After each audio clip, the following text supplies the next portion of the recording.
Questions to the Prime Minister. Mr. John Woodcock. Question 1, Mr. Speaker. Thank you, Mr. Speaker. This morning I had meetings with ministerial colleagues and others, and in addition to my duties in this House, I shall have further such meetings later today. Mr. John Woodcock. Thank you, Mr. Speaker. British support in Ukraine is welcome, but combined efforts have been woefully lacking against President Putin's naked aggression. When he leaves office in 70 days,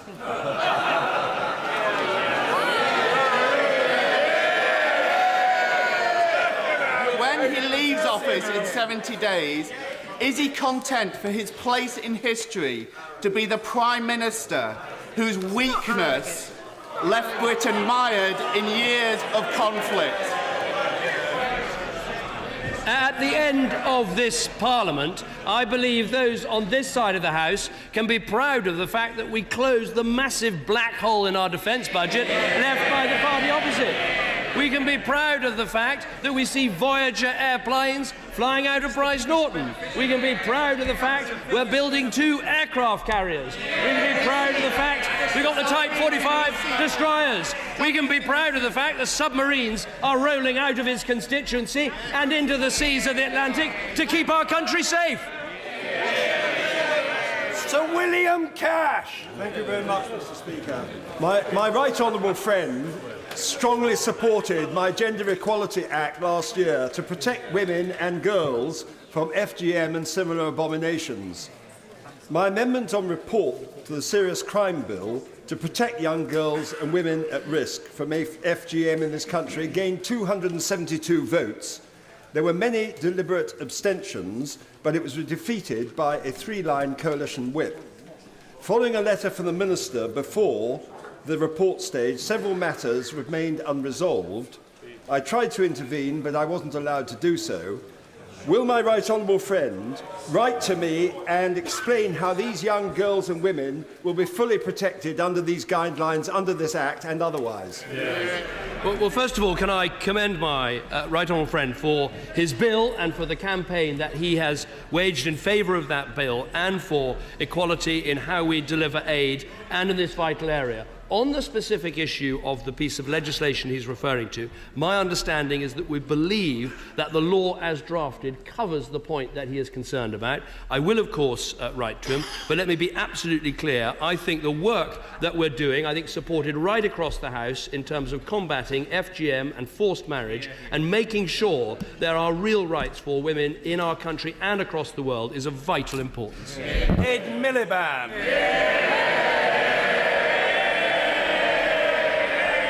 Mr. Speaker, the reputation of every member of this House is damaged when we see revelations as we have in the last couple of days. Can I take it from the government's amendment today on second jobs that he's proposing no change to the current system? Well, first of all, let me start by agreeing very much with the right honourable gentleman that the allegations made against 2 very senior members of this House of Commons are extremely serious. They need to be properly investigated. I believe that both the right honourable gentleman have done the right thing in terms of referring themselves to the House of Commons Standards Commissioner, in terms of having the whip withdrawn and indeed retiring from this House. I think that's vitally important. I think the most important thing we can do, and I certainly don't rule out further changes, but the most important thing is to make sure we apply the rules. Paid lobbying, banned. Non-declaration of interest, banned. Making sure wrongdoing is investigated and punished. We're not making no change. We've just passed a lobbying act, and we've also passed a recall act so people can sack their MP. Mr. Ed Miliband. He doesn't rule out further change, and he has a chance to vote for change tonight. This is what he wrote in 2009. Being a Member of Parliament... Order! The questions will be heard and the answers will be heard. It's a very simple point which I hope everyone can grasp. Mr. Ed Miliband. This is what he wrote in 2009, and I quote, "Being a Member of Parliament must be a full-time commitment. The public deserves nothing less." And he went on to say, and I quote, "Double-jobbing MPs won't get a look in when I'm in charge." What's changed? I think the difficulty, he says we should look at the specifics. The difficulty with his specific proposal is that it would allow, for instance, someone to be a paid trade union official, but it wouldn't allow someone to run a family business or a family shop. Like many of his proposals, it's not thought through, it's whipped up very quickly. If he thought it was such a good idea, why didn't he put it in place 4 years ago? Ed Miliband. Well, let's agree now that we'll rule out anyone being a paid trade union official, a paid director, or a paid consultant. Say yes, and we can restore the reputation of this House. Let me give him I'll answer very clearly. Very clearly.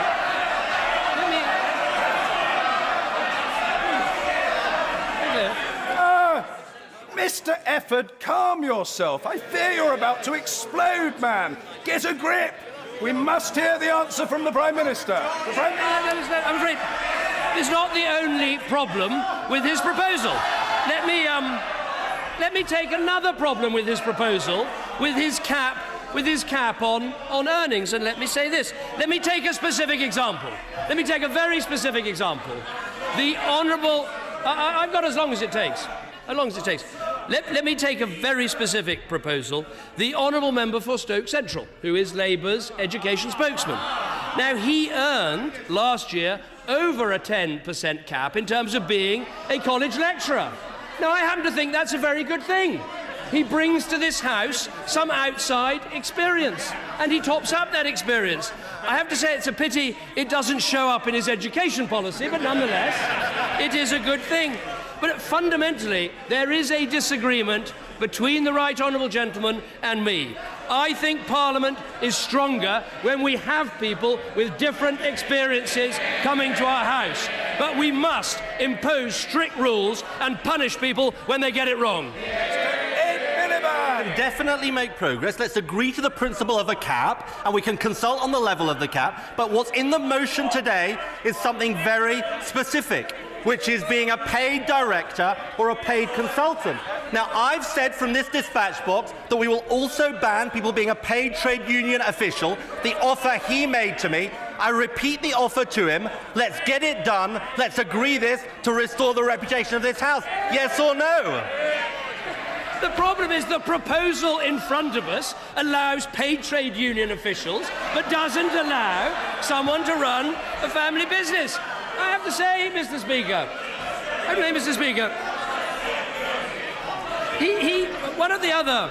the problem with his proposal is not just the nature of the proposal, there's also a problem with the timing of his proposal. He first put it forward 2 years ago. In the previous year, and I've done some work, the person with the highest outside earnings on the Labour side was David Miliband. So he hasn't thought it through, he hasn't worked it out, it's totally inconsistent, it's like almost every other policy he comes up with. So he's worried about the precise text. He's worried about the precise text of the motion. I'm very happy, by whatever means we can, a manuscript amendment, to insert paid trade union official, and he has the chance, and all of his honourable and right honourable friends tonight in the lobby. This is a very big test. You can vote for 2 jobs, or you can vote for 1. I'll be voting for 1 job. What will he be voting for? Where I think the Leader of the Opposition is absolutely right, and he put this in his letter to me this week, is he says this: the British people need to know that when they vote, they're electing someone who will not be swayed by what they may owe to the interests of others. And I think the biggest problem we have on that front is the fact the trade union movement owned the Labour Party, lock, stock and barrel. Can we make an amendment to that? Let me...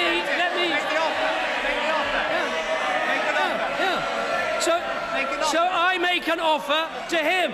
No more support for trade unions for the Labour Party, then we've got a deal. If he wants to talk about party funding, let's talk about a party bought and sold by the hedge funds. a man who appointed a self-declared tax avoider as his treasurer. That's the Conservative Party. Now, he's got one more chance. He talked big in opposition about change. He's going to be judged on the way he votes tonight. He should vote for one job, not two. Last chance, yes or no. The problem with members of Parliament being swayed by outside interests is best seen in this one example. This Parliament, the first in the history of Britain, has passed an act on lobbying. The Labour Party has been lobbied by the trade unions to get rid of this act. What have they agreed? They've agreed to scrap the Lobbying Act. That is what they've done. They are owned lock, stock and block vote by the trade unions. Thank you. Give me a chance.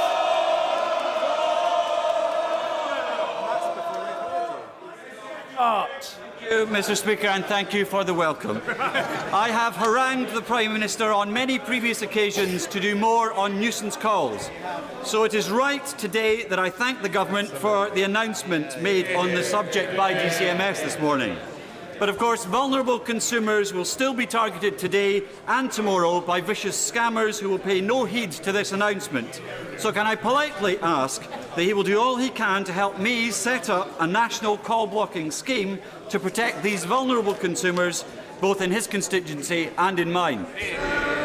Well, I will certainly look at the specific suggestion that the honourable gentleman makes, but I can announce today we are changing the law to make it easier for companies to be hit with fines of up to £500,000 if they pursue these nuisance calls. I think this will be welcomed up and down the country. I say this as I'm sure parties on all sides of this House will be doing a little bit of late telephone canvassing and talking to people, but it should never be done nagging people or being a nuisance, which is what can happen, and proper punishments are being brought in today. Naomi Long. It costs 40% more to train a teacher in Northern Ireland than it does in England. Does the Prime Minister share my concern that despite commitments to tackle the cost of division in the Stormont House Agreement, other parties have blocked Alliance attempts to desegregate teacher training in a way that would save money? And does it suggest to him, as it does to me, that their commitments to a shared future are not worth the paper they're written on? Well, what I would say to the Honourable Lady, and I think we're in absolute agreement of this, is what we've got to do is make sure we do break down the barriers between communities, and that's what the Shared Future agenda is all about. And the Stormont House Agreement should make that move faster. We're beginning to see shared campuses for education institutions in Northern Ireland, but now I think we need to see the sorts of things she's talking about, shared approaches on teacher training and other things which can reduce costs and deliver a better service. That's what the agreement should be about. Andrew Stevenson. Thank you, Mr. Speaker. Last Friday was my 4th Pendle Jobs and Apprenticeship Fair, which was attended by over 30 local companies and over 700 job seekers. Will the Prime Minister congratulate all those who have got jobs or started apprenticeships in Pendle since 2010, where unemployment has fallen by 36% in just the last year, showing our long-term economic plan is working? Well, I pay tribute to my honourable friend who works tirelessly to support his constituents, and I think these job fairs that many members of Parliament have taken part in and run can do a huge amount in terms of making sure local people can see the opportunities that are being opened up by a successful and growing economy. In Pendle, the claimant count has fallen by 54% since the election, with long-term youth claimant count falling by 50% in the last year alone. That shows, as the OECD themselves said yesterday, Britain has a long-term economic plan, it's working, and we should stick to it. Mr. Nigel Dodds. Mr. Speaker, as we have heard, the Prime Minister and the Leader of the Opposition agree that the reputation of politics needs improving. But would he agree that the latest format put forward by the broadcasters for TV election debates won't contribute to that? The broadcasters need to realise that these debates are for the benefit of voters as well as themselves, and that the unfair, irrational and legally implausible exclusion of the people of Northern Ireland from those debates, and particularly the DUP, which has more votes and more seats than some that are included, cannot be justified. So will he agree with us to go back to the broadcasters, demand a rethink on the basis of justice and fairness, and that they come forward with the proposals that he and the rest of us can agree to. No, I have a lot of sympathy with what the honourable gentleman says. I mean, my argument was that you couldn't include one minor party without another minor party, and obviously I was referring specifically to the Greens on that occasion. But now, having decided to include Plaid Cymru and the SNP, there does seem to be a difficulty in not addressing the question of the DUP. Certainly my party stands in every part of the United Kingdom, so I do think that is important, but I'm sure his case will be taken seriously. Sir Richard Ottaway. Following the Chancellor's significant commitment to London last week to create 500,000 jobs, to build 100,000 new homes and to invest £10 billion in transport infrastructure, will he agree that this isn't just a long-term economic plan for London, but in stark contrast to other parties who only offer London a mansion tax, will he agree it's a commitment to make London the greatest capital city on earth? I think my right honourable friend is correct, because this plan for London is about being incredibly ambitious and trying to outpace the growth of New York, adding £6.4 billion to the London economy by 2030. That is what we're trying to do, to see a higher growth rate. We've created something like 500,000 extra jobs since the election in London. We need to keep on with that progress. And as the OECD said yesterday, and I quote, the UK is an actual textbook case, or is fast becoming, of best practice how good labour market and good product market reform can support growth and job creation. My message to you today is well done. Well done so far, but finish the job. You have a long-term economic plan, but you need to stick with it. That is the view of the OECD, and that, I believe, should be backed by everyone in our country. Rushanara Ali. Thank you, Mr. Speaker. Last week, 3 young women from my constituency left their homes, travelled to Turkey. Order. I think we must start this question again. The honourable lady has an extremely serious question to ask, and it must be heard by members on both sides with courtesy. Rushanara Ali. Thank you, Mr. Speaker. Last week, 3 young women from my constituency left their homes, travelled to Turkey, and now thought to have been smuggled into Syria. Their families are devastated. I know the Prime Minister is making every effort to find them and encourage their return. Will he set up an urgent inquiry into these events to ensure families, schools, mosques, youth clubs, internet companies and all agencies are guided on how they can better protect our young people? No, I think the honourable lady is absolutely right to raise this heartbreaking case, which we also discussed in the House on Monday. Clearly, anyone who saw the parents on the television talking about their children couldn't help be moved by their plight. What I've done is asked the Home Secretary to look urgently with the Transport Secretary at all the protocols we have in place about young people and travelling and what airlines do and what we can do. My understanding is that the police did respond relatively quickly in terms of informing the Turkish authorities, and what the Turkish Deputy Prime Minister has said about a 3-day delay is not accurate, but there are always lessons to learn on this occasion. I suspect the lessons will be not just that we can tighten arrangements on aeroplanes and at our borders, but also we all have a responsibility. Schools, parents, families, communities, universities, colleges all have a responsibility to fight this poisonous radicalisation of young people's minds. Sir David Mowat. Thank you, Mr. Speaker. Tomorrow, the Minister for Cities will be in Cheshire to sign our local growth deal, a deal which will deliver 2 bridges for Warrington, infrastructure that has been much needed for the past 30 years. Would the Prime Minister agree with me the fact that we're finally addressing infrastructure needs like this demonstrates a commitment to the North West which was completely lacking in the last government? No, well, I pay tribute to my honourable friend who's campaigned consistently on this issue, and when I visited his constituency with him, he showed me the difference that is going to make to Warrington South from the announcements being made. As a result of implementing the Cheshire and Warrington local growth deal, we expect to be able to proceed with construction of a high-level bridge crossing the Manchester Ship Canal. A new high-level crossing from the A56 Chester Road will open up a substantial area of land for development immediately south of Warrington town centre. So this is going to provide traffic relief, it's going to provide resilience, it's also going to provide jobs and homes and livelihoods, and that's what our long-term plan's all about. Glenda Jackson. Speaker, Why did the Prime Minister deem it appropriate to outsource his response to one of my concerned constituents to a political correspondence manager housed in number 10 Downing Street, on paper bearing a Conservative Party logo, its contents referring to a Conservative manifesto and a Conservative government's legislation, and concluded in the hope that they, I presume, the Conservative Party, Mr. Speaker, could rely upon my constituents' support for many years to come. No member of this House is permitted to use our parliamentary offices or revenue for political party campaigning. Number 10 Downing Street does not become the property of its incumbent's political party, and so will the Prime Minister apologise not only to my constituent but to the country for this gross misuse of national property and revenue.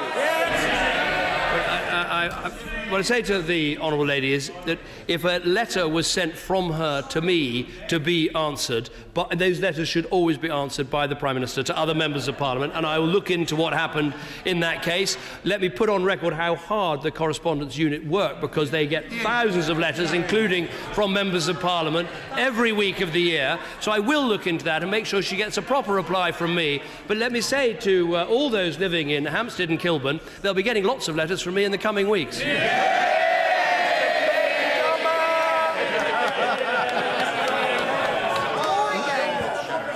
For Mr. Gummer. Last week, my right honourable friend launched the franchise competition for rail services in East Anglia, including a demand for state-of-the-art rolling stock. He may be aware that some people in this House want a long review of franchise competitions, leading possibly to a renationalisation of the railways. I wondered if he understood the delays and misery this would cause to commuters and travellers in Ipswich, Norwich, Colchester, up and down the Great Eastern Main Line, if this were ever to happen. Well, first of all, let me thank my honourable friend for the work that he's done and other MPs in East Anglia have done to press for better rail services. We have a very clear view, which is we want to achieve Ipswich in 60 minutes, Norwich in 90 minutes, and that is what these reforms are all about. I think on this day, because he always makes quite a lot of noise opposite, it is worth saying happy birthday to the Shadow Chancellor. And part of the aim of this, when he has plenty of time after the election, he'll be able to get to see Norwich City in just 90 minutes. I think it's only fair. He gives me a birthday present every week, so I thought I'd give him one today. Mr. Gavin Shuker! Extremely grateful, Mr. Speaker. In the United States, senators and congressmen face a cap on their outside earnings of 15%. Why is it appropriate for them, but not for us? Well, I think this issue, if the cap is such a good idea, why aren't we voting on it in the House of Commons tonight? If you want evidence that Labour's policy has been written on the back of a fag packet, that tells you all you need to know. Obviously, with plain paper packaging, we're going to be helping them have more room to write their policies on. Sir Peter Tapsell. May I assure my right honourable friend? Order, Sir Peter. Order. Sir Peter must be properly heard. From start to finish. Sir Peter. May I assure my right honourable friend that I am not a paid trade union official, but I fear that if people in this House are not allowed a second job, that membership of it will soon be largely confined to the inheritors of substantial fortunes, or to rich spouses, or to obsessive crackpots,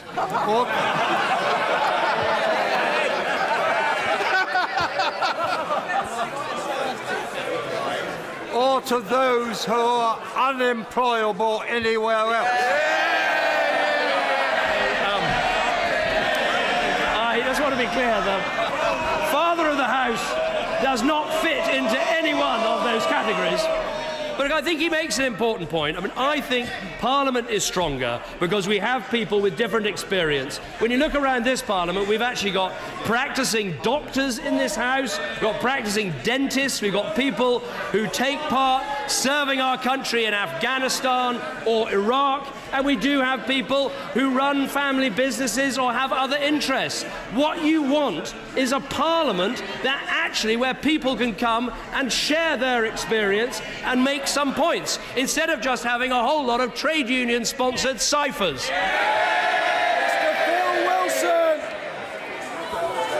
Thank you, Mr. Speaker. I've asked the Prime Minister this question before, and he didn't answer then.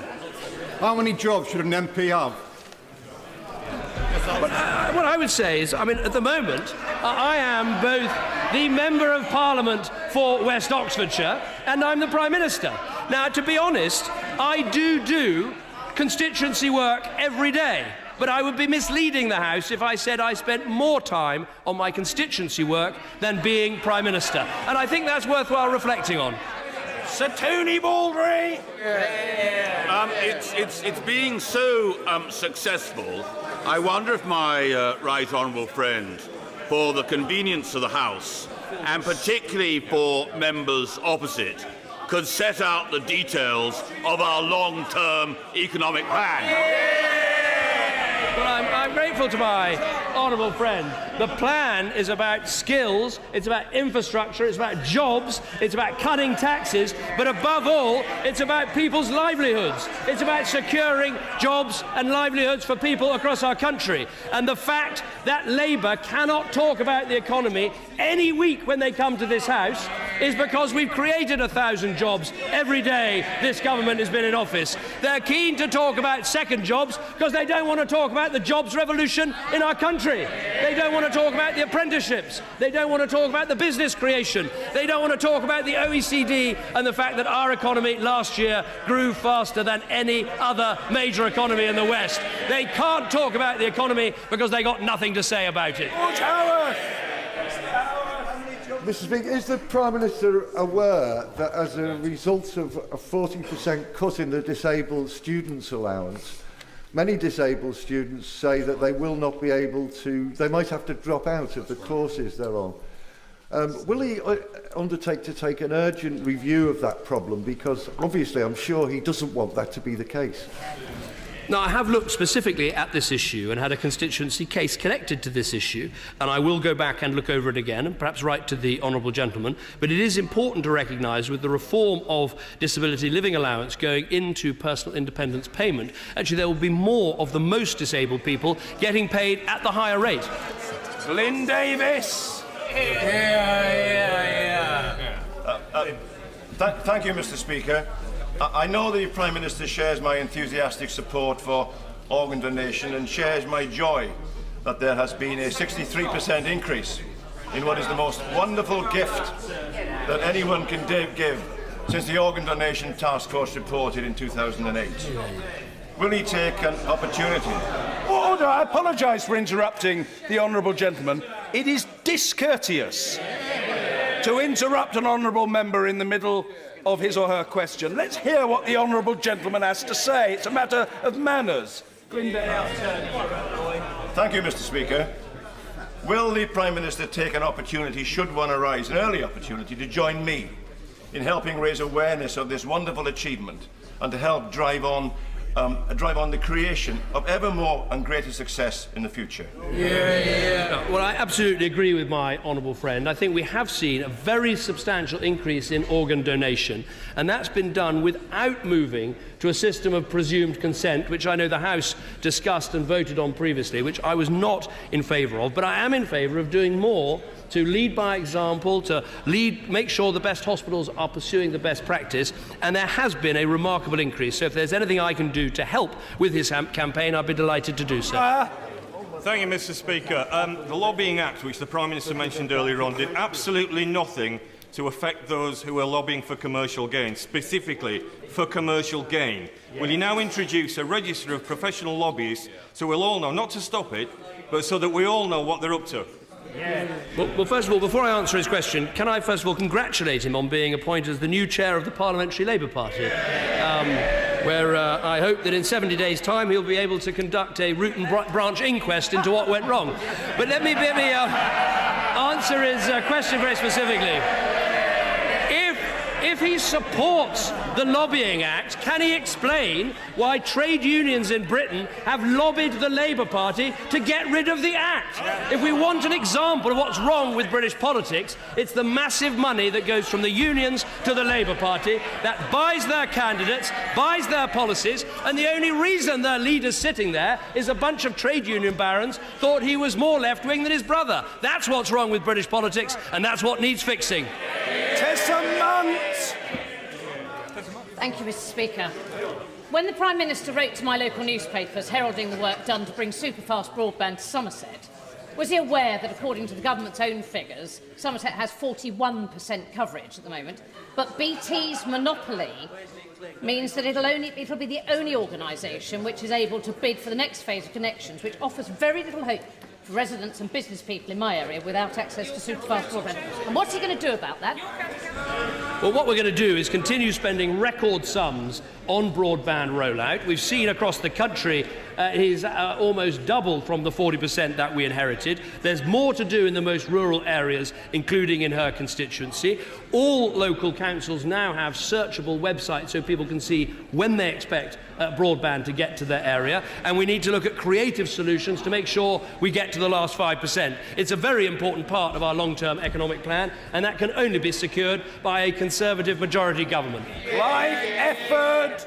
I welcome the fact that the government has been forced to accept our demands for people to be protected when buying tickets on the secondary ticketing market. If they had listened to us last year, thousands of Rugby World Cup fans and Ashes cricket fans would have been saved from having to pay over the face value for tickets.